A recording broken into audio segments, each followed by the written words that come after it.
Macron a eu le culot de proposer une trêve olympique à l'occasion des Jeux.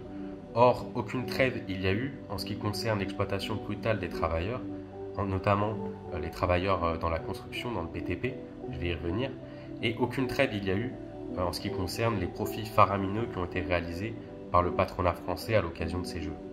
Donc, exploitation brutale, puisque sur les 5000 travailleurs qui ont œuvré à la construction des stades et à les infrastructures sportives en général, ces 5000 travailleurs, ils ont travaillé dans des conditions très dures. La plupart, c'était des travailleurs immigrés, sans papier, qui travaillaient dans des conditions très précaires.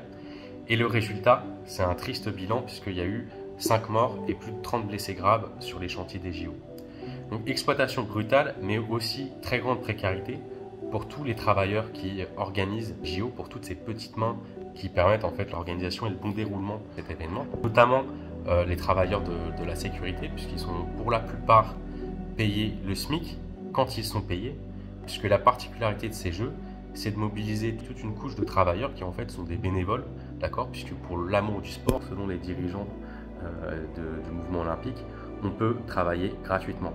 Alors les dirigeants du mouvement olympique, eux, ils ont une autre conception de l'amour du sport, hein, bien sûr, parce que eux, ils se permettent des payes à 6 chiffres. Par exemple, les principaux organisateurs, dirigeants de l'événement, ils ont des payes de plus de 153 000 € par an. Pour eux, leur amour du sport, c'est très profitable.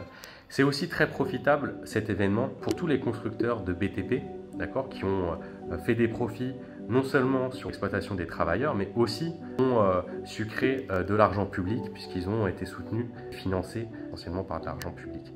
Donc la meilleure réponse en fait à la trêve posée par Emmanuel Macron, c'est la mobilisation des travailleurs. En premier lieu, les travailleurs qui sont impactés par les JO, je pense aux travailleurs du commerce, aux travailleurs des transports, mais aussi aux travailleurs de la sécurité.